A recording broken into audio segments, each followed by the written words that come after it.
presented by Surangan Sangeet Studio.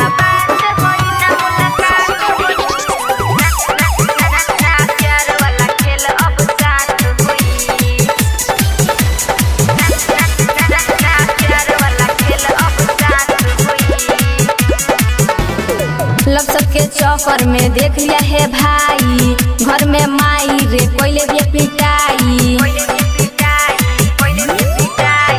लब सबके चौकर में देख लिया है भाई, घर में माई रे कोइले भी पिटाई।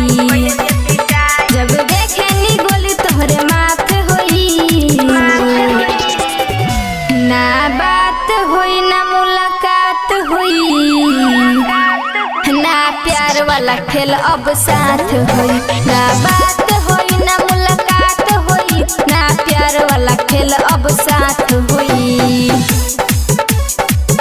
ना प्यार वाला खेल अब साथ होई।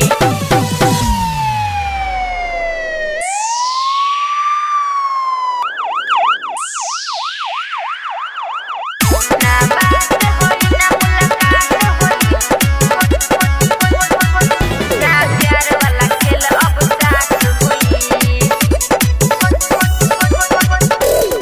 भाई हमर बाड़े बड़ी गदार हो, ठोक दी है गोली तोहरे कपार हो।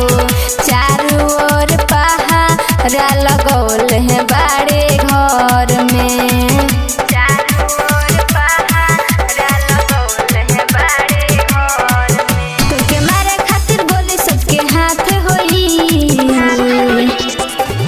ना बात होई ना मुलाकात होई,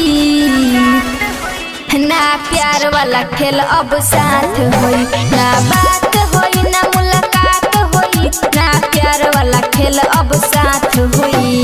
Mixed by Dharamraj.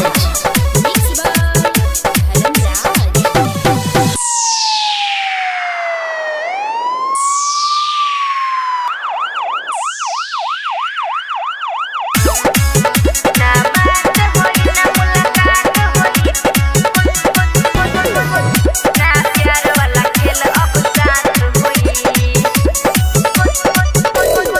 भास्कर दीवा पर अब होई नहीं भेंट हो, मोबाइल से नंबर कदी ह डिलीट हो। कहे अफरीना अब लगाइब फसरी गाला में, कहे अफरीना अब लगाइब फसरी गाला में। लटक जाई तो रसरी जब दूर रह के हालात रही। ना बात होई ना मुलाकात होई, ना प्यार वाला खेल अब साथ होई। ना बात होई ना